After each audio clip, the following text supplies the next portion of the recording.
El Apocalipsis de San Juan, capítulo 22. Después me mostró un río limpio, de agua de vida, resplandeciente como cristal, que salía del trono de Dios y del Cordero, en medio de la calle de la ciudad, y a uno y otro lado del río estaba el árbol de la vida, que produce 12 frutos, dando cada mes su fruto.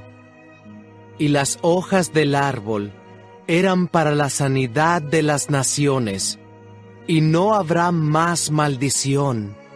Y el trono de Dios y del Cordero estará en ella, y sus siervos le servirán, y verán su rostro, y su nombre estará en sus frentes. No habrá allí más noche, y no tienen necesidad de luz de lámpara, ni de luz del sol, porque Dios el Señor los iluminará, y reinarán por los siglos de los siglos. Y me dijo: estas palabras son fieles y verdaderas, y el Señor, el Dios de los espíritus de los profetas, ha enviado su ángel para mostrar a sus siervos las cosas que deben suceder pronto. He aquí, vengo pronto. Bienaventurado el que guarda las palabras de la profecía de este libro. Yo, Juan, soy el que oyó y vio estas cosas. Y después que las hube oído y visto, me postré para adorar a los pies del ángel que me mostraba estas cosas. Pero él me dijo: mira, no lo hagas, porque yo soy consiervo tuyo, de tus hermanos los profetas, y de los que guardan las palabras de este libro. Adora a Dios. Y me dijo: no selles las palabras de la profecía de este libro, porque el tiempo está cerca. El que es injusto, sea injusto todavía, y el que es inmundo, sea inmundo todavía, y el que es justo, practique la justicia todavía, y el que es santo, santifíquese todavía. He aquí, yo vengo pronto, y mi galardón conmigo, para recompensar a cada uno según sea su obra. Yo soy el Alfa y la Omega, el principio y el fin, el primero y el último. Bienaventurados los que lavan sus ropas, para tener derecho al árbol de la vida, y para entrar por las puertas en la ciudad. Mas los perros estarán fuera, y los hechiceros, los fornicarios, los homicidas, los idólatras, y todo aquel que ama y hace mentira. Yo, Jesús, he enviado mi ángel para daros testimonio de estas cosas en las iglesias. Yo soy la raíz y el linaje de David, la estrella resplandeciente de la mañana. Y el espíritu y la esposa dicen: ven. Y el que oye, diga: ven. Y el que tiene sed, venga. Y el que quiera, tome del agua de la vida gratuitamente. Yo testifico a todo aquel que oye las palabras de la profecía de este libro. Si alguno añadiere a estas cosas, Dios traerá sobre él las plagas que están escritas en este libro. Y si alguno quitare de las palabras del libro de esta profecía, Dios quitará su parte del libro de la vida y de la santa ciudad y de las cosas que están escritas en este libro. el que da testimonio de estas cosas, dice: Ciertamente vengo en breve. Amén. Sí, ven, Señor Jesús. La gracia de nuestro Señor Jesucristo sea con todos vosotros. Amén. Gracias por todas vuestras palabras de ánimo, aliento y especialmente oraciones durante el transcurso de esta serie que hoy llega a su final. Algunos me hablaban con una nota de nostalgia el hecho de que hoy culminamos con esta serie en el libro de Apocalipsis. Pero vamos a orar una vez más y demos gracias a Dios por ese regalo que es ese libro y pidiendo también insistiendo en su presencia, que nos bendiga. Oremos. Padre, te damos muchas gracias por permitirnos recordar todas estas verdades que hemos entonado, centradas en honor al Cordero, tu Hijo, quien es todo para nosotros. Queremos, Señor, postrarnos ante ti por el amor con que nos has amado, al darnos aún a tu propio Hijo. Gracias, Señor. Y gracias te damos de manera muy particular por el libro de Apocalipsis y todas estas verdades que hemos estado estudiando a lo largo de esta serie. Gracias por bendecir nuestras almas, enriquecer nuestra comunión contigo a la vez que tú alimentas nuestra esperanza. Y ahora te pedimos que una vez más nos muestres, Señor, cómo tú vienes en auxilio de los necesitados para predicar y para escuchar tu palabra. Pedimos tu asistencia, pedimos tu iluminación, pedimos tu bendición. Ayúdanos no solo a salir comprendiendo este capítulo final del libro, sino aún salir comprometidos a vivir a la luz de las enseñanzas de este libro. Padre, ciertamente toca las fibras internas de nuestras almas, te rogamos, con la gran esperanza a la que tú nos has llamado. Es en Cristo que te lo suplicamos. Amén. La ciudad de Dios, nuestro eterno hogar, segunda parte. Esa es el título de nuestro mensaje. Así había llamado al sermón anterior en el capítulo 21, parte 1. Esta sería la parte 2 de esa verdad. La ciudad de Dios, nuestro eterno hogar. Decía el gran predicador Charles Spurgeon: sería una triste sentencia si estuviéramos obligados a vivir en este pobre mundo para siempre. Sería una triste sentencia si estuviéramos obligados a vivir en este pobre mundo para siempre. Gracias a Dios que no es así, que Él tiene un plan para nosotros, un plan que no comenzó ahora. No comenzó aún ni con la muerte de nuestro Salvador Jesús. Es un plan desde la eternidad, de Él morar junto a los suyos. Pero yo quisiera que por un momento ustedes se imaginaran que estos capítulos 21 y 22 no estuvieran en vuestras Biblias. Piensen por un momento. La Biblia se termina en Apocalipsis 20. ¿Qué sería? ¿Qué implicaría esto para con nosotros? Porque nos damos cuenta al meditar en esto y reflexionar lo que es una pieza clave en la revelación bíblica. Es una pieza clave para entender la historia y su propósito. Y sería equivalente o similar en importancia a que nosotros no tuviéramos en nuestras Biblias Génesis del 1 al 3.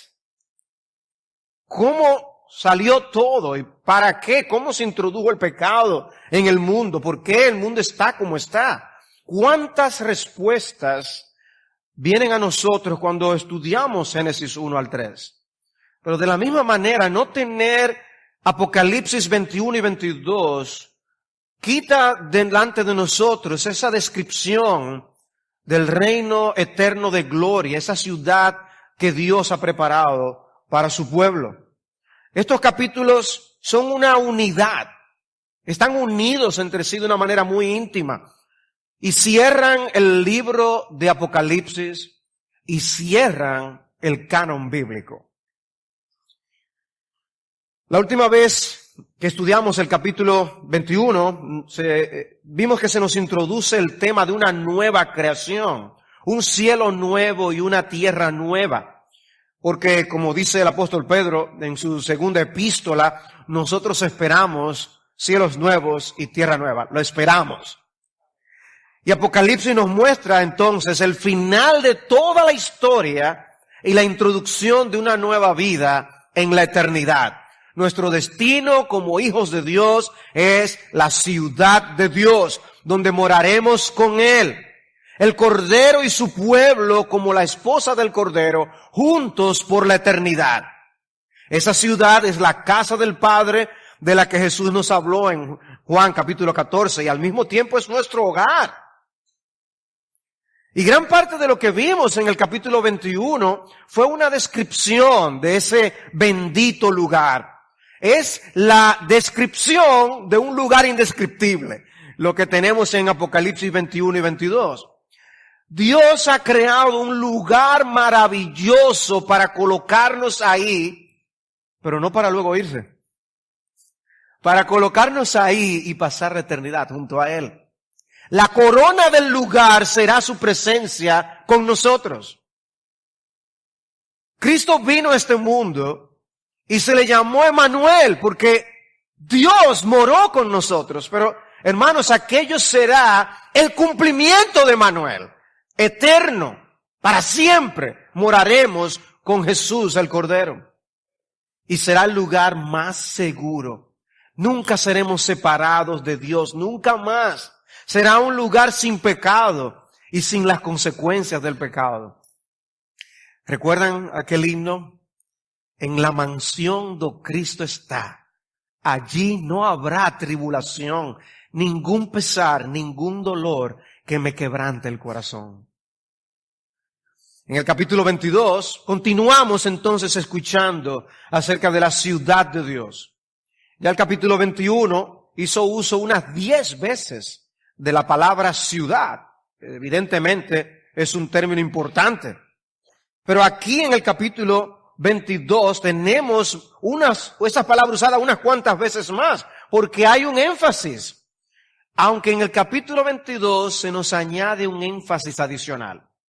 Y es que conjuntamente con la palabra ciudad, también tenemos la palabra vida, que se repite varias veces en el contexto. Y hay 3 textos en este capítulo en la que tanto la palabra ciudad como vida se usan en el mismo versículo. Por ejemplo, en el versículo 2 dice, en medio de la calle de la ciudad y a cada lado del río estaba el árbol de la vida. En el versículo 14 dice, bienaventurados los que lavan sus vestiduras para tener derecho al árbol de la vida y para entrar por las puertas de la ciudad. Y luego en el versículo 19, y si alguno quita de las palabras del libro de esta profecía, Dios quitará su parte del árbol de la vida y de la ciudad santa descritos en este libro. La vida y la ciudad están íntimamente relacionados. Es una ciudad de vida. Y donde Dios será quien suplirá esa vida eternamente y para siempre. La ciudad de Dios será el cumplimiento final de la promesa de Jesús de darnos vida y vida en abundancia. Jesús será la fuente inagotable de vida para su pueblo. De manera que aquí en Apocalipsis 22 tenemos la descripción final de esta ciudad. Pero yo quisiera poner el subtítulo a los primeros 5 versículos de la siguiente manera. La visión de un nuevo Edén. La visión de un nuevo Edén. De eso es que se tratan los primeros 5 versículos.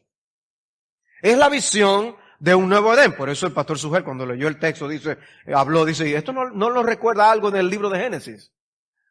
La visión de un nuevo Edén. Y agradable fue mi sorpresa cuando después de tener yo este encabezado, voy a la Biblia de Estudio de Herencia Reformada y encuentro la siguiente nota. La visión simbólica de la felicidad futura de la iglesia cambia para presentar un acceso abierto en la ciudad a un nuevo jardín del Edén. Un nuevo jardín del Edén. En el primer Edén había un río que luego se dividía en 4. Y aquí se nos habla de un río de agua de vida en el nuevo Edén. Se habla del árbol de vida en el primer Edén y aquí se nos dice que también había uno en el nuevo Edén. Y el primer Edén quedó bajo maldición a causa de la introducción del pecado. Y aquí se nos dice que en el nuevo Edén ya no habrá más maldición. Hay unidad entre lo que ocurre en Génesis en los primeros 3 capítulos y lo que ocurre aquí en Apocalipsis capítulos 21 y 22. En el antiguo Edén estaba el árbol del conocimiento del bien y del mal, pero no en el nuevo Edén. Porque en el viejo Edén el hombre tenía que ser sometido a prueba. Pero en el nuevo Edén ya el hombre no será probado más, ya será confirmado eternamente. Y si hay un recuerdo que el primer huerto del Edén nos trae, es el tema de la muerte. La muerte que llegó a causa de nuestros primeros padres. En el primer Edén pudo entrar la serpiente que provocó la caída y las consecuencias de la caída. Pero jamás, nada ni nadie va a amenazar la seguridad en el nuevo Edén. En lugar de muerte, el segundo huerto del Edén nos garantiza que nunca más veremos muerte. Cristo nos prometió vida eterna y una vida eterna será la que tendremos. En el capítulo 21, versículo 4, estudiamos la vez anterior, Él enjugará toda lágrima de sus ojos y ya no habrá muerte, ni habrá más duelo, ni clamor, ni dolor, porque las primeras cosas han pasado. Isaías 25:8 dice, Él destruirá la muerte para siempre. El Señor Dios enjugará las lágrimas de todos los rostros y quitará el oprobio de su pueblo de sobre la tierra, porque el Señor ha hablado. Aquí lloraremos. Aquí lloramos y lloraremos. Aquí sí hay razones y motivos para nosotros dolernos y padecer, pero no en la eternidad. ¿Qué cambio sufriremos? Y no importa el sufrimiento que tú hayas tenido que enfrentar, el cielo y la visión del Cordero te harán olvidar tus sufrimientos. El hombre fue expulsado del primer Edén, pero los habitantes de la ciudad de Dios, del nuevo Edén, reinarán con Jesús por los siglos de los siglos, como termina diciendo el versículo 5. La profecía del templo celestial que aparece en Ezequiel capítulo 47 guarda mucha relación con lo que Juan nos dice aquí. Dice Apocalipsis 22, versículo 1. Y me mostró un río de agua de vida resplandeciente como cristal que salía del trono de Dios y del Cordero en medio de la calle de la ciudad. Y a cada lado del río estaba el árbol de la vida, que produce 12 clases de fruto, dando su fruto cada mes. Y las hojas del árbol eran para sanidad de las naciones. Y ya no habrá más maldición, y el trono de Dios y del Cordero estará allí, y sus siervos le servirán. Ellos verán su rostro, y su nombre estará en sus frentes, y ya no habrá más noche, y no tendrán necesidad de luz. Ahora oigan Ezequiel 47. Escuchen. Después me hizo volver a la entrada del templo, y he aquí brotaban aguas de debajo del umbral del templo hacia el oriente, porque la fachada del templo daba hacia el oriente, y las aguas descendían de debajo, del lado derecho del templo al sur del altar. Me sacó por la puerta del norte y me hizo dar la vuelta por fuera hasta la puerta exterior. Y dice, y aquí las aguas fluían del lado sur. Cuando el hombre salió hacia el oriente con un cordel en la mano, midió 1000 codos y me hizo pasar por las aguas, con el agua hasta los tobillos. Midió otros 1000 y me hizo pasar por las aguas con el agua hasta las rodillas. De nuevo midió otros 1000 y me hizo pasar por las aguas con el agua hasta la cintura. Y midió otros 1000 y ya era un río que yo no pude vadear, porque las aguas habían crecido. Aguas que tenían que pasarse a nado, un río que no se podía vadear. Entonces me dijo, ¿has visto, hijo de hombre? Me llevó y me hizo volver a la orilla del río. Y cuando volví, aquí en la orilla del río había muchísimos árboles a uno y a otro lado. Y me dijo, estas aguas salen hacia la región oriental y descienden al Arabá. Luego siguen hacia el mar y desembocan en el mar. Entonces las aguas del mar quedan purificadas. Y sucederá que donde quiera que pase el río, todo ser viviente que en él se mueve, vivirá. La descripción de este templo celestial ya contemplaba una fuente que sale del mismo seno de la presencia de Dios, de debajo del umbral del templo. Y ese río, dice, sustentará la vida de los que estén allí. Y Juan toma esta profecía, o a Juan se le revela esta profecía en Apocalipsis capítulo 22, y le dice, eso se cumple en cielos nuevos y tierra nueva. Dios suplirá nuestra sed. Dios será el río de vida. Nuestro Señor nos alimentará y nos sustentará y nos protegerá. Seremos beneficiarios de la bondad y de la gracia de Dios todos los días de la eternidad. Por eso dice, ya no habrá más maldición. Antes el mundo bajo maldición, pero ya no habrá más maldición. Y el trono de Dios estará allí. Zacarías 14 también profetiza sobre los tiempos del fin. Y habla de un día cuando brotarán aguas vivas en Jerusalén. Y en ese contexto dice, y el Señor será rey sobre toda la tierra. Recuerden, Dios y el Cordero sobre su trono. Y en el versículo 11 de Zacarías 14 dice, y no habrá más maldición, y Jerusalén habitará en seguridad. Todos nosotros tenemos una idea de lo que es habitar en inseguridad. Por eso cerramos las ventanas, cerramos las puertas, ponemos cerrojos, alarmas. Cada vez que oigamos el sonido de los carros, eso es un problema de seguridad. Y el sonido del motor que andamos esperando que ocurra en algún momento, bien un motorista, cuidado. ¿Cuánta inseguridad? ¿Ustedes se imaginan? En el cielo no habrá ningún motivo para andar inseguros. No hay por qué temer. No hay que andar con espanto. En el cielo no habrá maldición. Lo que comenzó en Edén, terminará en Edén. Seremos corregentes eternos con Jesús. Adán fue expulsado. Adán. ¿Recuerdan lo que vuestras Biblias dice acerca del término Adán? Hombre. El nuevo Adán, la iglesia, el pueblo de Dios, entrará con seguridad y morará para siempre en la presencia de Dios. Y versículo 4, ellos verán su rostro y su nombre estará en sus frentes.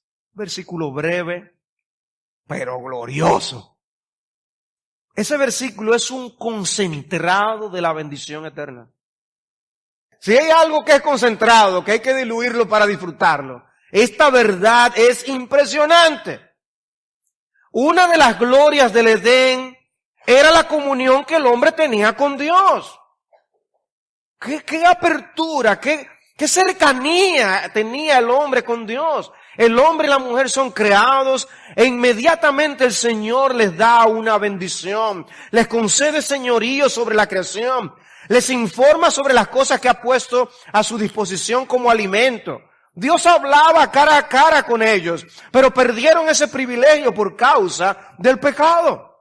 Y ahora nos encontramos en espera de la bendición de contemplar a nuestro Salvador. Moisés llegó a estar tan cerca del Señor, pero ni siquiera Moisés podía ver el rostro de Dios y vivir. Es una visión mortal para nosotros hoy. No estamos preparados para estar en la presencia de Dios. Pero nosotros sí podremos tener la bendición perpetua de estar en la presencia de Dios y ver el rostro de nuestro Dios por la eternidad. La visión beatífica será nuestra. Bienaventurados los pobres en espíritu, ellos verán a Dios. Como les decía, Apocalipsis 21 y 22 son la descripción de lo indescriptible. Pero el aspecto más importante del cielo no será lo que haremos allá. No será la belleza del lugar en donde estaremos y qué descripción de este lugar. Es una descripción para impactar el corazón. El aspecto más importante será con quién estaremos allá. Ustedes han estado en esos lugares donde te dicen, ven para que veas esto, ven, pero cierra los ojos. Ok, ven, yo te llevo.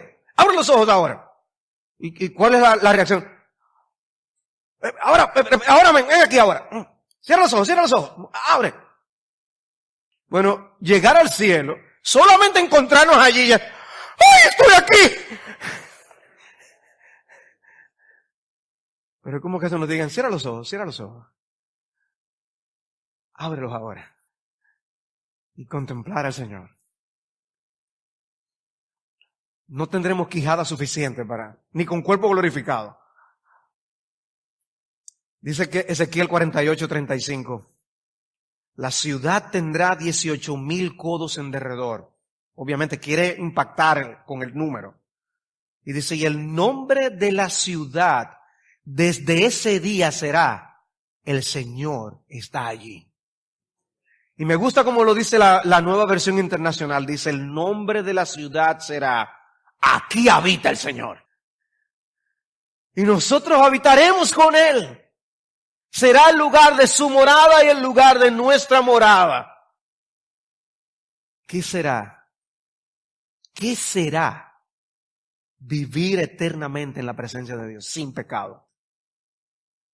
Solamente se nos da una breve información, obviamente con el propósito de entusiasmar nuestras almas, obviamente con el deseo de abrir el apetito. Una breve información. Pero el texto no se para y dice que el nombre de Dios estará en nuestras frentes. Una verdad que ya hemos visto anteriormente en el libro. Un sello de garantía de que pertenecemos a Dios. Y Dios no se avergüenza de llamarse Dios nuestro. Suyos por la eternidad. Ese es de los míos. Ese es de los míos. El versículo 5 dice, una vez más, ya no habrá más noche, no tendrá necesidad de luz de lámpara ni de luz del sol, porque Dios mismo los iluminará y reinarán por los siglos de los siglos. En este lugar que Juan nos describe, el sol y la luna no estarán más. ¿Saben por qué? No serán necesarios. El sol y la luna no serán necesarios. Y ya se nos había dicho lo mismo en el capítulo 21. El Señor mismo será nuestra luz. Y nosotros tenemos un aprecio de esta verdad que en otras naciones no tienen. En las naciones del primer mundo no se va la luz. Siempre iluminados, siempre será de día, no habrá noche, no habrá motivo de temor. Así como nos había dicho anteriormente que el mar no sería más, porque el mar era relacionado a un lugar demasiado oscuro, de donde lo que podían salir es bestias nocturnas. Siempre había un temor por el mar y no se ve una pizca de luz. Pues lo mismo con el tema de la noche. Por eso que hay algunos niños que les gusta dormir con una luz encendida. El temor a la oscuridad. No habrá niños en el cielo, no habrá motivo de temor, ni de miedo. No hay que hacer como Calvin en Calvin y Hobbes, revisar lo que hay abajo de la cama y escuchando voces desde abajo, nada de eso. Y se nos reitera una vez más lo que Apocalipsis ya nos ha dicho antes, reinaremos con el Señor, y no por un breve tiempo, sino por los siglos de los siglos. Y vuelvo y me pregunto, ¿para qué Juan nos da esta descripción de la ciudad de Dios al concluir el libro? ¿Para qué? ¿Cuál es el propósito de Apocalipsis 21 y 22? ¿Para qué?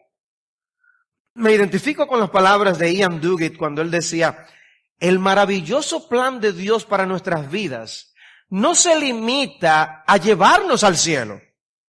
También incluye el poner el cielo dentro de nosotros, reformándonos en un pueblo santo. Dios pone el cielo en nuestro corazón antes de que vayamos allá.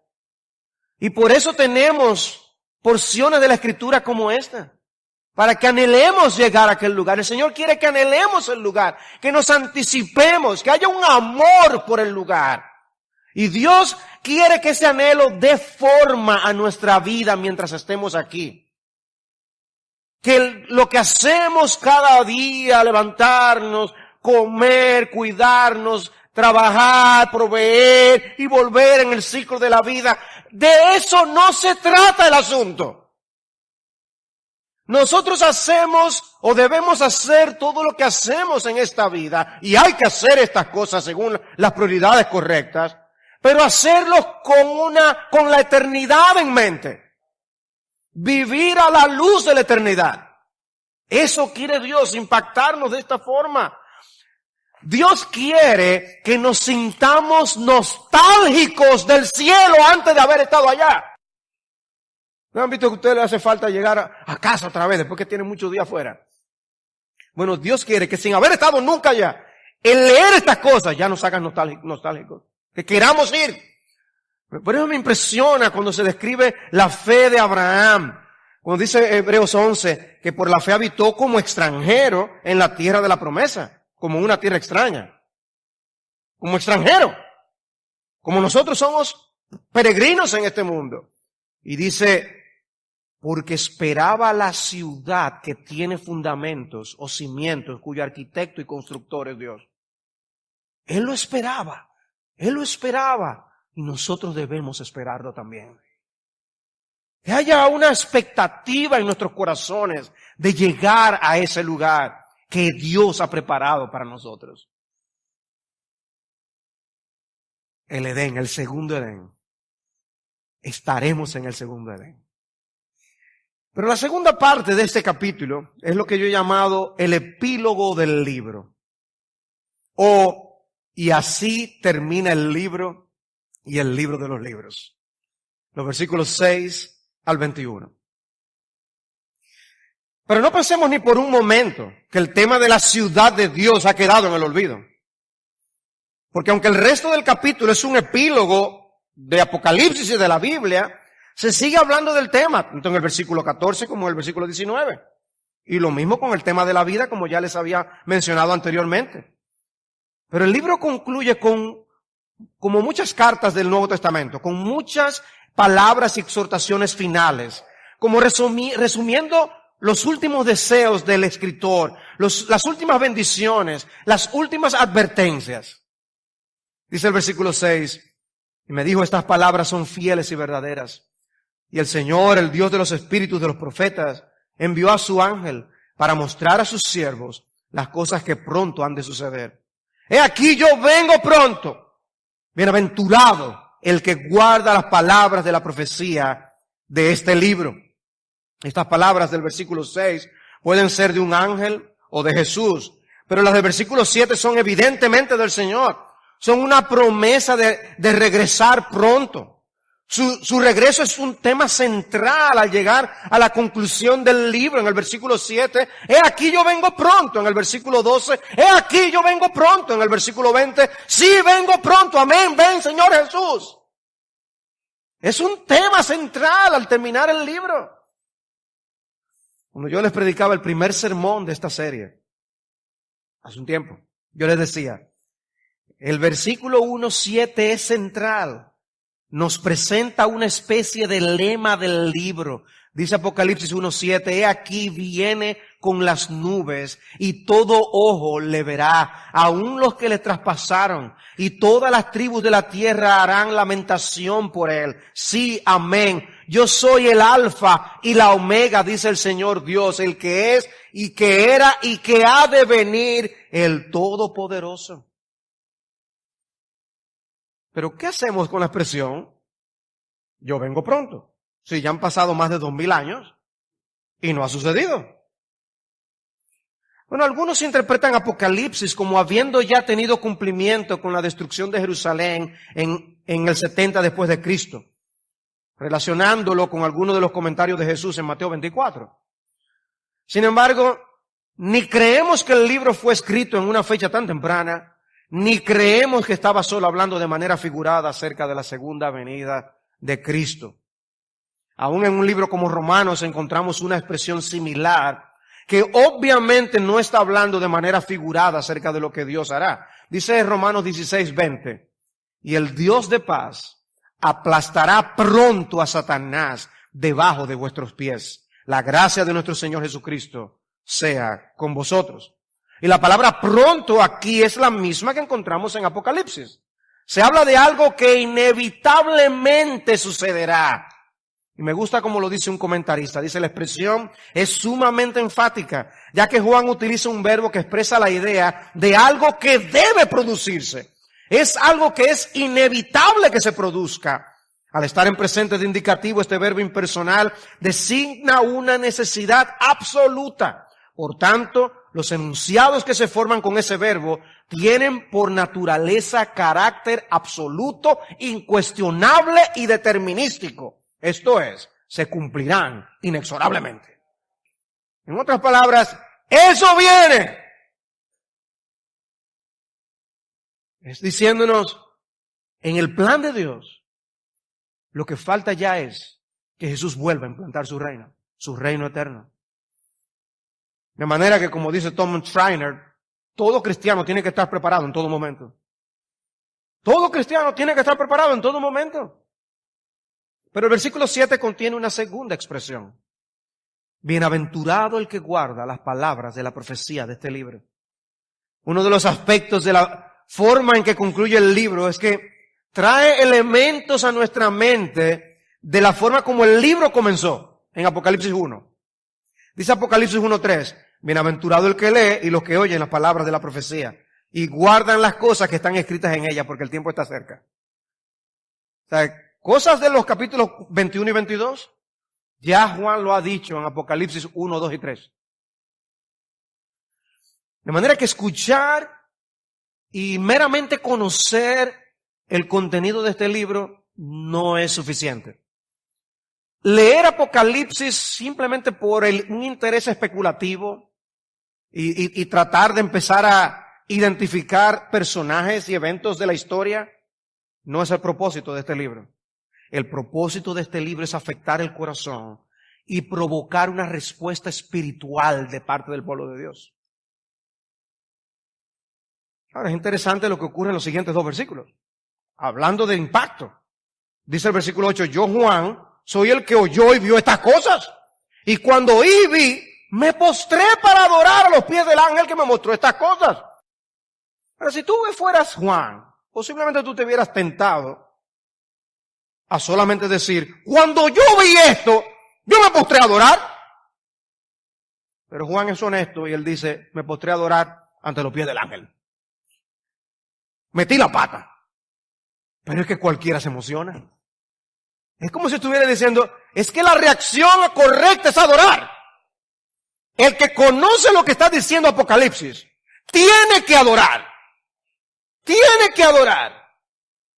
Obviamente, esta sección nos demuestra un problema que tiene la naturaleza humana, la tendencia a ser idólatra. Todos nosotros tenemos la inclinación natural del corazón, pecaminosa del corazón, de depositar nuestra esperanza y confianza en otras cosas aparte de Dios. Adorar no es malo, pero no adorar a Dios o adorar otra cosa que a Dios sí es malo. Fuimos hechos para adorar, pero únicamente al Dios de los cielos, solamente a Dios adorarás. Pero hermano, ¿qué respuesta hay en tu corazón ante las verdades que hemos venido estudiando a lo largo de toda esta serie en el libro de Apocalipsis? ¿Ha habido un corazón más inclinado a la adoración de tu Dios? ¿Realmente hay un incremento del deseo de postrarte delante del Salvador que te rescató y te redimió? ¿Hay un aprecio del significado, del cuidado de Dios por su pueblo a lo largo de toda la historia, en medio de tanta oposición? Hay un aprecio por ese cuidado, porque es lo que Apocalipsis nos muestra. Y hay un entusiasmo por la grandeza de la esperanza a la que tú has sido llamado. Porque eso debe movernos al asombro, a la alabanza, a la gratitud y a la esperanza. Eso es lo que debe provocar en nosotros. Esto debe ser conocido. Por eso dice el versículo 10, también me dijo, no selles las palabras de la profecía de este libro, porque el tiempo está cerca. Que el injusto siga haciendo injusticias, que el impuro siga siendo impuro, que el justo siga practicando la justicia y que el que es santo siga guardándose santo. Estas palabras de los versículos 10 y 11 corresponden de una manera muy sorprendente con Daniel 12, versículos 9 y 10. El versículo 10 contiene una orden a Juan a no sellar las palabras de la profecía del libro porque el tiempo está cerca. Mientras que en Daniel 12:9 hay una orden de sellar la profecía hasta el tiempo del fin. En el plan de Dios había cosas que no eran para el pueblo de Dios de aquel entonces, pero que sí deben poner en el corazón los creyentes desde Apocalipsis en adelante. Estas son cosas que nosotros tenemos que poner en el corazón. Estas no son cosas de las que podemos darnos el lujo de no estudiar. Estas no son cosas que podemos darnos el lujo de no meditar en ellas. Debemos meditar en nuestra esperanza y en las promesas de nuestro Salvador, el testigo fiel. Ahora, las palabras del versículo 11 llaman la atención, porque parecerían estimular al pecado. Dice la primera parte, que el injusto siga haciendo injusticias, que el impuro siga siendo impuro. ¿Cómo así? Porque la segunda parte no es difícil de entender. Y el que es santo siga guardándose santo. Amén. Esa parte es fácil. Es un aliento a continuar practicando la santidad. Pero la primera parte parece contradecirlo. Pero hermanos, la expresión no es un estímulo al pecado, sino que en realidad es un estímulo a abandonar los malos caminos. Yo les leía Daniel 12:9. El siguiente versículo de Daniel es el versículo 10, Daniel 12:10. Y hace un contraste y nos ayuda a entender qué es lo que está pasando en Apocalipsis. Dice Daniel 12:10. Muchos serán purificados, emblanquecidos y refinados. Los impíos procederán impíamente y ninguno de los impíos comprenderá, pero los entendidos comprenderán. Lo que está diciendo, algunos se quedarán sin entendimiento para realmente responder y reaccionar al mensaje de Apocalipsis debidamente. No tomarán la advertencia en serio y sufrirán las consecuencias. Pero ustedes que oyen, pónganlo en el corazón. El justo, el puro, purifíquese aún más. Miren esta expresión en Amós capítulo 4. Dice el versículo 4, entrad en Betel y pecad, multiplicad en Gilgal las transgresiones. Uno oye una expresión así, dice, pequemos, pequemos. ¿Y eso es lo que está diciendo el texto? No, es como cuando nuestros padres nos decían, cansados de nuestra insistencia, pues haz lo que tú quieras entonces. Entonces ¿eso es un permiso? Miren Eclesiastés 11:9. Alégrate, joven, en tu mocedad y tome placer tu corazón en los días de tu juventud. Sigue los impulsos de tu corazón y el gusto de tus ojos. Mas sabe que por todas estas cosas Dios te traerá a juicio. La manera en que nosotros respondemos a la verdad de Dios, en este caso, a las advertencias que tenemos en el libro de Apocalipsis, confirmará nuestro carácter y determinará nuestro destino por toda la eternidad. El carácter de cada cual quedará fijado para siempre a la luz de la respuesta que demos al mensaje del Evangelio. De manera que uno de los grandes propósitos del libro es la santificación del pueblo de Dios y la salvación de los perdidos. Es uno de los grandes propósitos del libro. Prestar atención a su mensaje, arrepentirnos y creer en Jesús. Esa es la respuesta correcta. Y esto nos lleva al versículo 12. He aquí, yo vengo pronto. y mi recompensa está conmigo, para recompensar a cada uno según sea su obra. Yo soy el Alfa y la Omega, el primero y el último, el principio y el fin. Bienaventurados los que lavan sus vestiduras para tener derecho al árbol de la vida y para entrar por las puertas de la ciudad. Afuera están los perros, los hechiceros, los inmorales, los asesinos, los idólatras y todo el que ama y practica la mentira. Como les decía, una de las características de esta sección final del libro es que repite y recoge muchas de las cosas de los primeros 3 capítulos del libro. Y en especial de las cartas a las iglesias, a las 7 iglesias. Y el tema del juicio por las obras fue uno que vimos en el capítulo 20. ¿Lo recuerdan cuando estudiábamos los versículos del 11 al 14, del gran día del juicio final? Bueno, aquí vemos una mención de que el juicio será por las obras. Dios verá lo que cada quien ha hecho. Y recientemente en la serie de Romanos hemos visto el mismo tema.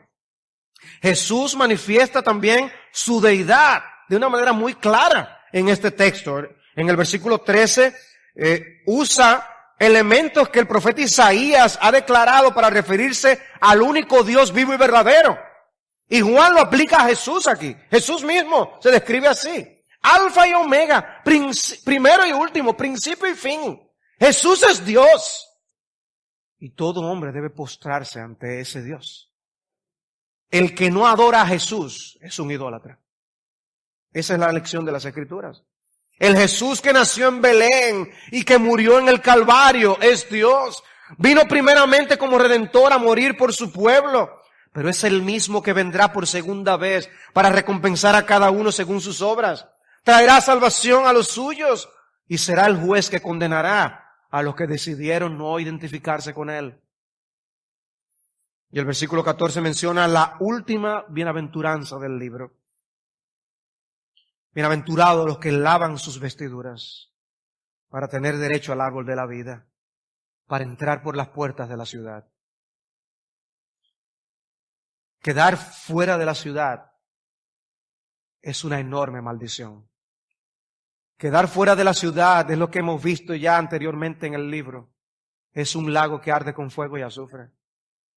Quedar fuera de la ciudad es quedar alejado de Dios por toda la eternidad. Pero bienaventurados los que lavan sus vestiduras. No venimos limpios a este mundo. Sin Cristo no estamos limpios en este mundo. Necesitamos limpieza. Limpieza cuyo detergente solamente lo tiene el Cordero. Necesitamos la limpieza en la sangre de Jesús. Y hay que creer en Jesús para esa limpieza.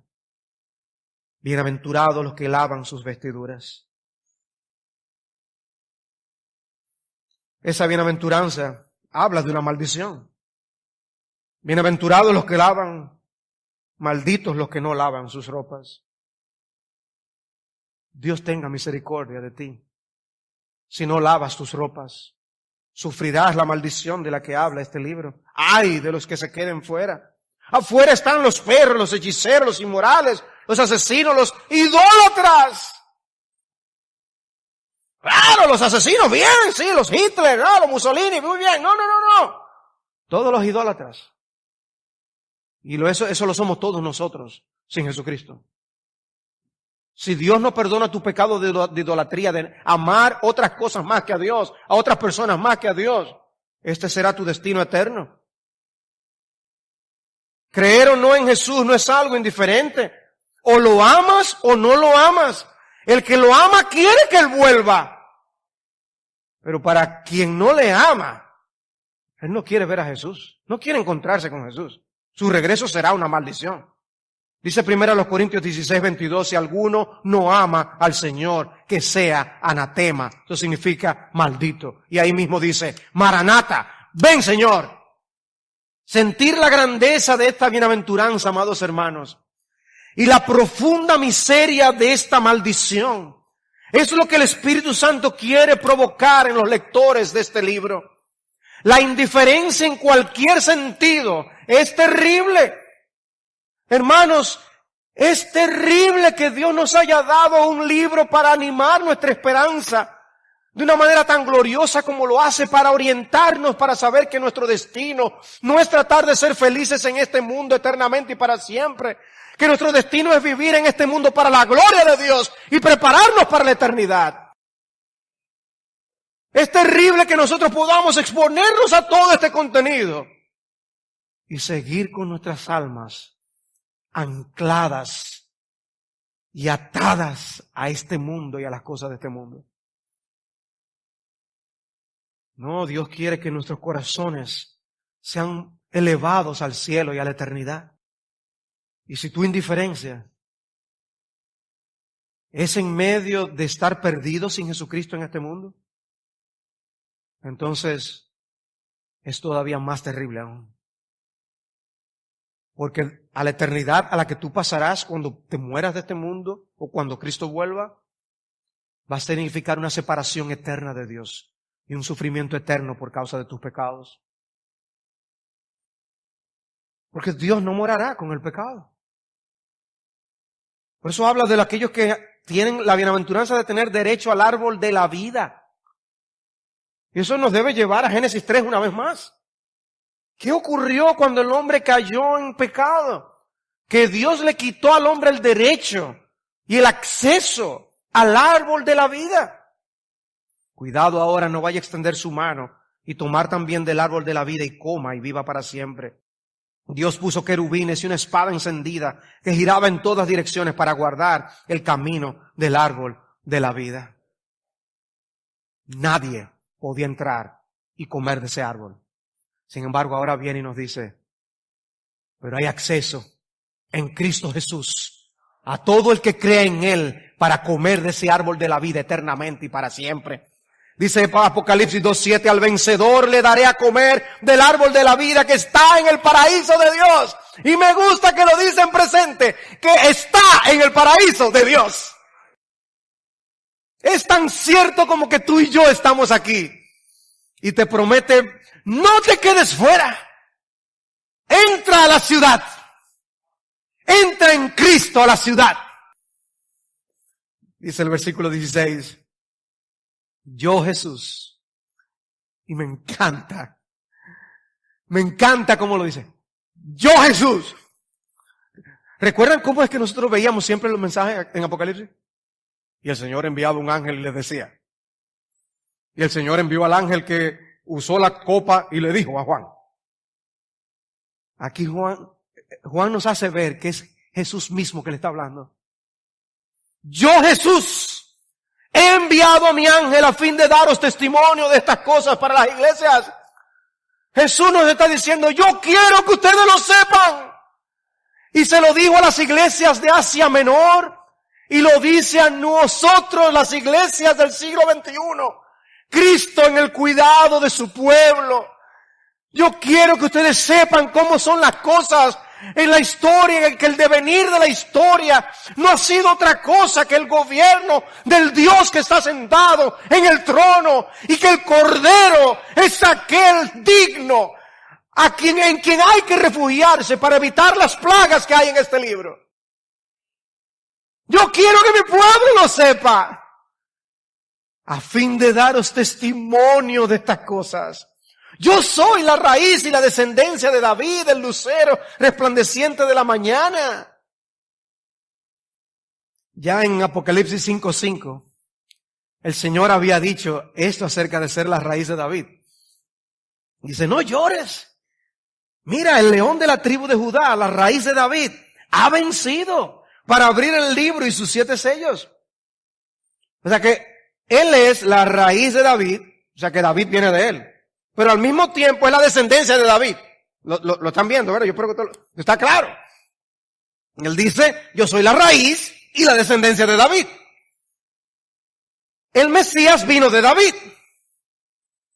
Este término viene del Antiguo Testamento. En Isaías 11:1 dice, y brotará un retoño del tronco de Isaí, el papá de David, y un vástago de sus raíces dará fruto. Y luego allí mismo en el versículo 10, acontecerá en aquel día que las naciones acudirán a la raíz de Isaí. Nosotros incluidos. Ahora, cuando Isaías escribió esto, en Isaías 11. ¿El reinado de David era pasado o futuro? ¿Pasado? ¿Pasado? David había reinado y el problema ahora era la cautividad babilónica. El profeta Isaías está hablándonos de esta cautividad. ¿Saben qué es lo que está diciendo Isaías? Que la raíz que quedó del reino davídico volvería a brotar. Ellos tenían un panorama desolador por delante, muy oscuro, pero el Mesías es la esperanza de liberación. Ellos estaban viendo un desastre. Y Dios les dice, señores, yo veo un tocón ahí. De ahí puede surgir algo grande. De ahí viene el Mesías de ese tocón. Señores, cuando uno ve un toconcito, uno dice, bueno, eso parece que está seco. O tú lo ves con esperanza. Dice, no, hay vida todavía. El Señor quiere que veamos vida. Eso se lo dijo Isaías a sus lectores.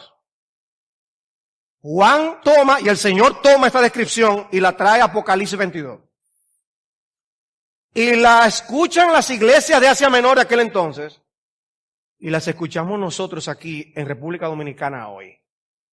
Y Dios quiere que nosotros veamos ese tocón en medio del escenario y el panorama de este mundo, que se puede tornar más oscuro de lo que está para nosotros. Y Dios quiere que nosotros veamos en ese tocón la esperanza de gloria.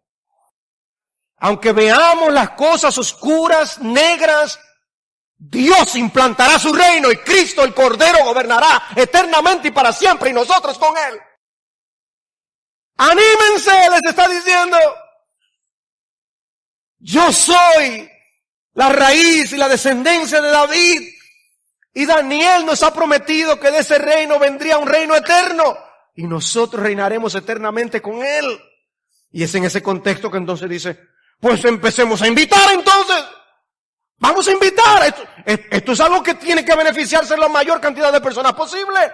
Y el espíritu y la esposa dicen, ven. Y el que oya diga, ven. Y el que tiene sed, venga. Y el que desea que tome gratuitamente del agua de la vida.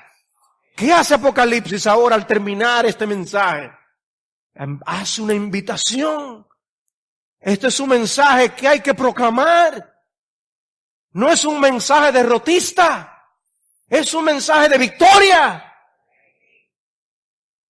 Y dice, déjense de estar entreteniendo con la cosa de este mundo, lo cual no sacia. Yo voy a dar un agua, dice Cristo, que sacia eternamente y para siempre. El Espíritu hace la invitación, la iglesia hace la invitación en el poder del Espíritu, Hechos 1:8. Y todos los que oyen se unen y se van uniendo a lo largo de la historia para que otros de su generación escuchen este mensaje y esta invitación de salvación. Dice Apocalipsis 21:6, al que tiene sed yo le daré gratuitamente del agua, de la fuente del agua de la vida. Jesús en Juan 7, en el último día, el gran día de la fiesta, Jesús puesto en pie exclamó en alta voz diciendo, si alguno tiene sed, que venga a mí y beba. El que cree en mí, como ha dicho la Escritura, de lo más profundo de su ser brotarán ríos de agua viva. Isaías 55:1, todos los sedientos, venid a las aguas. Y los que no tenéis dinero, venid, comprad y comed, venid, comprad vino y leche sin dinero y sin costo alguno. Esa es la invitación del Evangelio. Esa es la invitación de Jesucristo. Las cosas de este mundo no saciarán tu alma. Solo Cristo puede saciar y calmar tu sed eternamente y para siempre. Y por eso nosotros estaremos en la eternidad bebiendo del río de agua viva todos los días y por la eternidad. De manera que no existe nada que se deba procurar con mayor diligencia que beber de estas aguas. No te dejes engañar.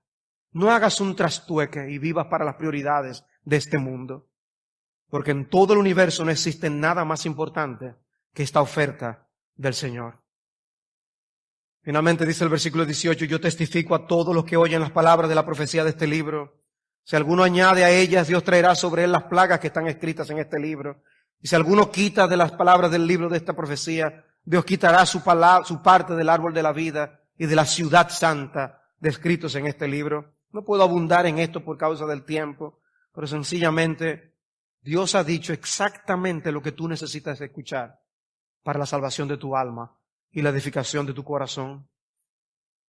No juegues ni tengas menosprecio a las palabras de la profecía de este libro, que Dios, Cristo, nos ha dado con fidelidad para salvación.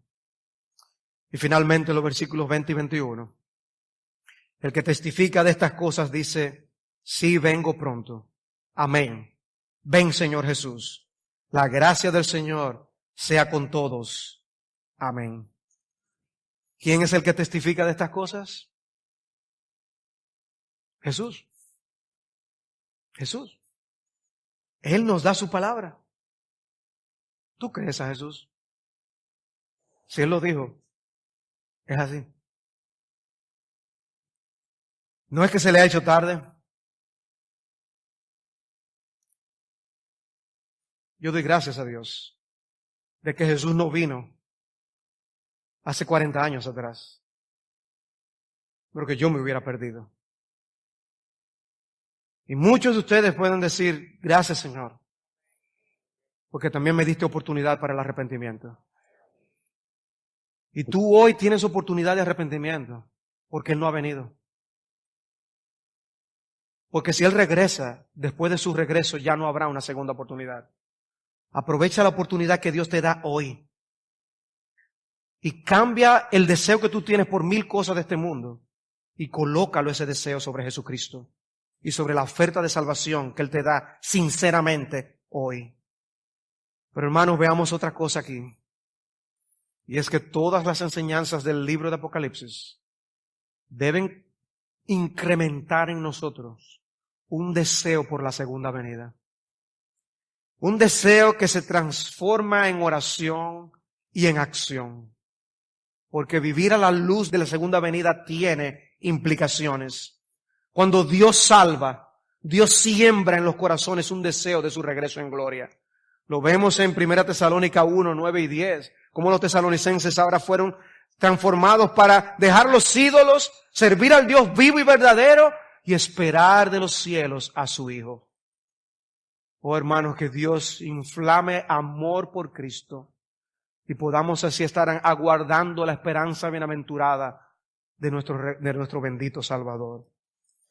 Y que no descansemos mientras eso sucede. Termino con esta cita de alguien. Los cristianos no son hijos de la tierra tratando de llegar al cielo. Son hijos del cielo que se dirigen camino a casa. He aquí, yo vengo pronto, y mi galardón conmigo para recompensar a cada uno según sea su obra. Yo soy el Alfa y la Omega, el principio y el fin, el primero y el último. Bienaventurados los que lavan sus ropas para tener derecho al árbol de la vida y para entrar por las puertas en la ciudad. Mas los perros estarán fuera, y los hechiceros, los fornicarios, los homicidas, los idólatras, y todo aquel que ama y hace mentira. Yo, Jesús, he enviado mi ángel para daros testimonio de estas cosas en las iglesias. Yo soy la raíz y el linaje de David, la estrella resplandeciente de la mañana. Y el espíritu y la esposa dicen, ven. Y el que oye, diga, ven. Y el que tiene sed, venga. Y el que quiera, tome del agua de la vida gratuitamente. Yo testifico a todo aquel que oye las palabras de la profecía de este libro. Si alguno añadiere a estas cosas, Dios traerá sobre él las plagas que están escritas en este libro. Y si alguno quitare de las palabras del libro de esta profecía, Dios quitará su parte del libro de la vida y de la santa ciudad y de las cosas que están escritas en este libro. El que da testimonio de estas cosas dice: Ciertamente vengo en breve. Amén. Sí, ven, Señor Jesús. La gracia de nuestro Señor Jesucristo sea con todos vosotros. Amén.